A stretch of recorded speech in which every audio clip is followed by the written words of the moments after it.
नमस्कार dear students and welcome to my YouTube channel maths academy 99 और IBPS के exam की तैयारी के लिए आज हमारा 9th वीडियो है और मैथमेटिक्स पर छठा वीडियो है। और आज की क्लास इक्वली यूजफुल है। आईबीपीएस एग्जाम जो कि मध्य प्रदेश राज्य सहकारी बैंक द्वारा सोसाइटी मैनेजर और बैंकिंग सहायक के पद पर होने वाली आईबीपीएस के माध्यम से होने वाली भर्ती की परीक्षा के लिए भी इक्वली उपयोगी है। तो डियर स्टूडेंट्स, आज हम करेंगे 10 सवाल 2017 आरआरबी का एग्जाम था आईबीपीएस पीओ प्रीलिम्स, और 2017 में जो गणित के 35 क्वेश्चन आए थे उसके लिए आज ये तीसरा पार्ट है और इसमें आज हम 10 क्वेश्चंस ले रहे हैं। तो डियर स्टूडेंट्स, मैं संजय मोहन भटनागर और शुरू करते हैं हम अपनी क्लास। क्वेश्चन नंबर 66 से लेके 75 क्वेश्चंस ये जो नीचे टेबल आपको दी गई है इस पर बेस्ड है और फिर हमें क्वेश्चंस के आंसर करने हैं। इसमें नंबर स्टूडेंट्स और परसेंट स्टूडेंट्स दिया गया है जिन्होंने पास किया है उनमें से जो अपीयर हुए एग्जाम में, और दो सब्जेक्ट्स की बात हो रही है, स्टैटिस्टिक्स और इकोनॉमिक्स, और वर्ष है 2001 से 2005। अब इस टेबल पर बेस्ड हैं 5 क्वेश्चंस। तो पहला क्वेश्चन देखते हैं, फिर मैं आपको इसमें एक सलाह दूंगा। जो 66वां क्वेश्चन है वो है कि वर्ष 2002 और 2003 में मिलकर अर्थशास्त्र में अनुत्तीर्ण होने वाले छात्रों की औसत संख्या ज्ञात कीजिए। अब ये बहुत सिंपल सी बात यह है कि इस टेबल से आपका काम नहीं चलेगा, आपने इसको एक्सपेंड करना पड़ेगा।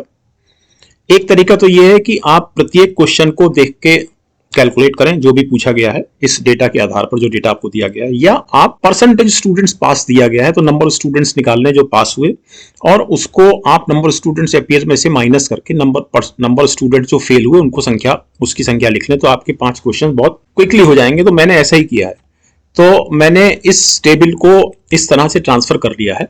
अब ये स्टैटिस्टिक्स था, इसमें ये हमको दिया गया नंबर ऑफ स्टूडेंट्स अपीयर्ड और percent students passed.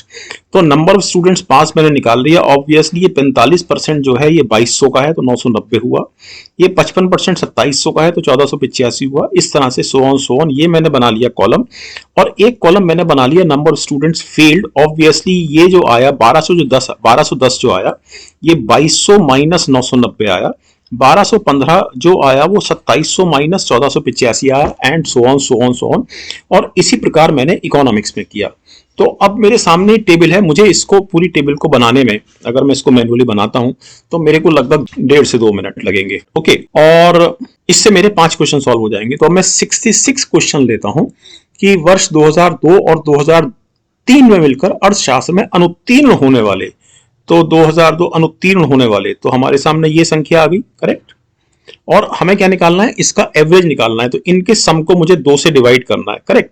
So it is 1045 2090 का आधा, और 1040 का आधा 520, so it is 1565।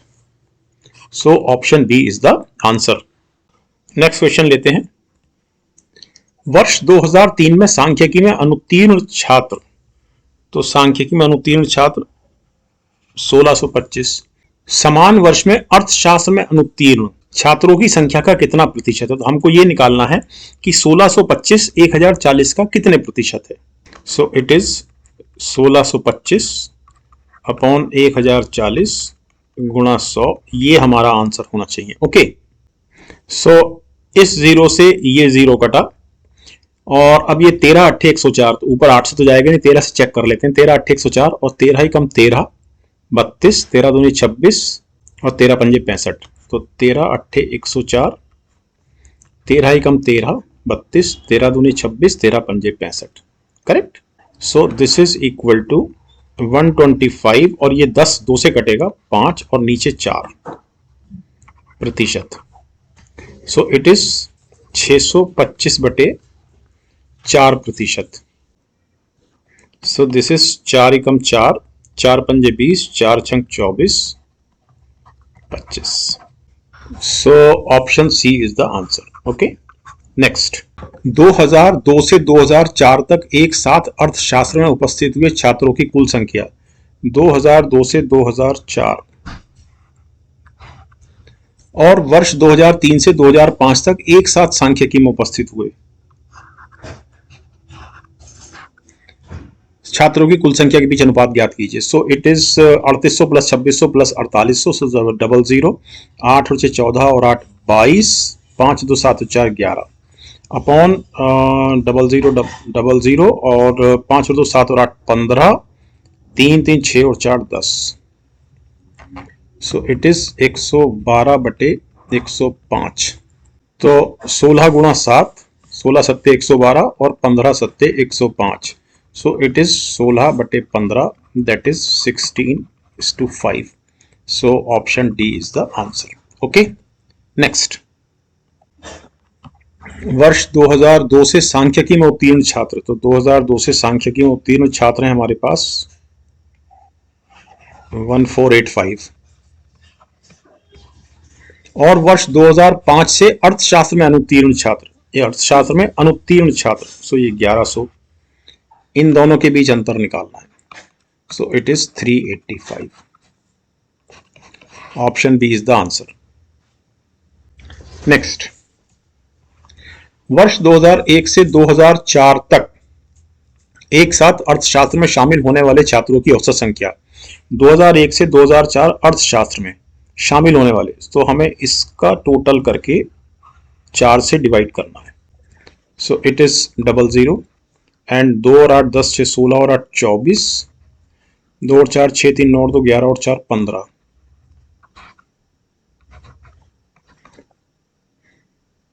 So it is 4 तिया 12, 3 2 4 8 32, 2 4 5 20, सो 3850।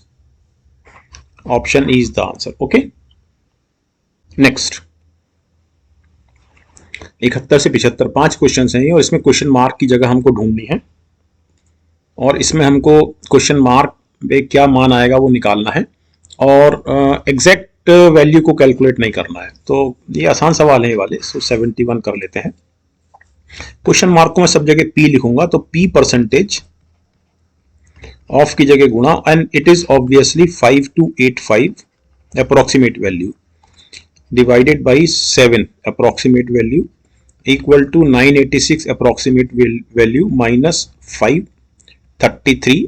ओके, तो 986 में से 533 गया, 6 में से 3 गया 3, 8 में से 3 गया 5, 9 में से 5 गया 4। Okay, so this is P upon 100। इसको 7 से डिवाइड कर देते हैं। 7 सत्ते 49, 3 38, 7 पंजे 35, 7 पंजे 35 equal to 453। So P is equal to 453 into 100 upon 755। तो 5 से काटते हैं इसको, तो इट इज 453 इंटू 20 और 15 पंजे 75 और 1। ओके, ऑब्वियसली 453 जो है वो 151 इंटू 3 होता है, 100 is into 20 and 151, so this cancels out this, so it is 60। 151 से 151 कटा तो 20 या 60, 60 is the answer. Option E is the answer. Okay, next.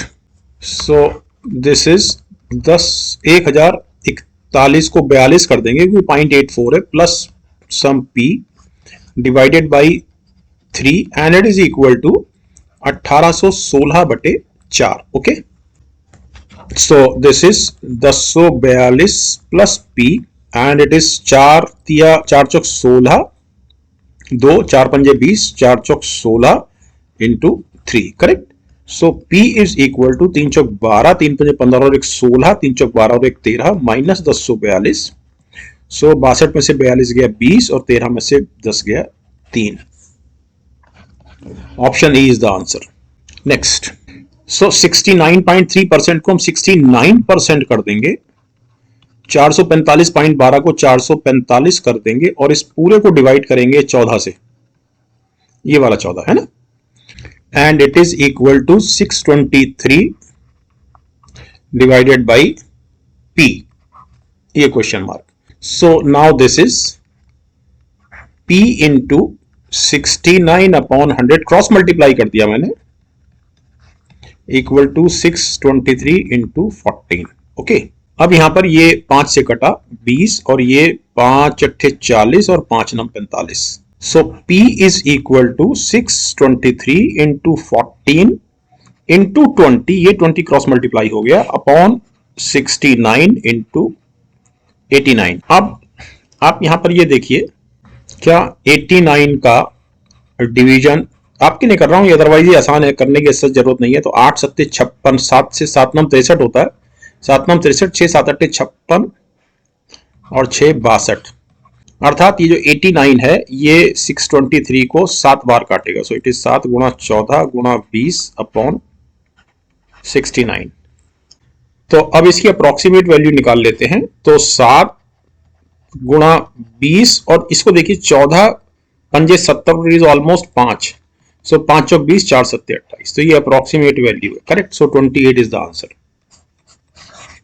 Next 74th question देखते हैं। So it is P square plus 114 minus 24 गुणा 5 equal to 163। So it is P square plus 114 minus 24 पंजे 120 equal to 163, correct.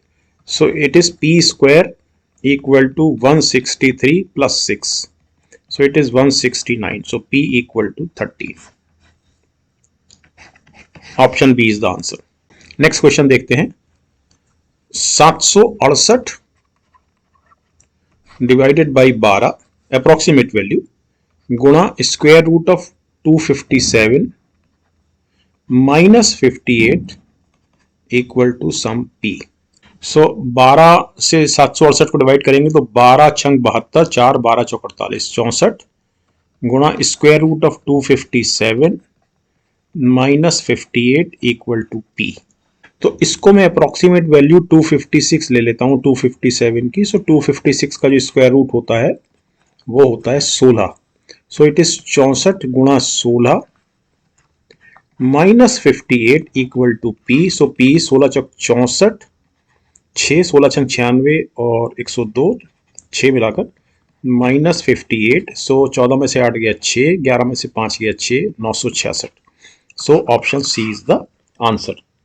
तो thank you very much dear students for watching this class. और यदि आपकी कोई query है तो आप मुझे इस टेलीग्राम आईडी पर यस 400+ वाली जो टेलीग्राम आईडी आपके सामने लिखी हुई है, इस पर आप मुझे निश्चित रूप से अपनी क्वेरी भेज सकते हैं और उसका निश्चित रूप से जवाब दिया जाएगा। रिक्वेस्ट ये है कि क्वेरी आपकी जो आपका सिलेबस है, जो आपका कोर्स है, उसके कंटेंट से संबंधित हो तो बहुत मुझे भी खुशी होगी आपको ऐसे प्रश्नों को हल करने में और आपको भी एग्जाम में सहायता मिलेगी। तो डियर स्टूडेंट्स, मिलते हैं हम नेक्स्ट क्लास में। नमस्कार।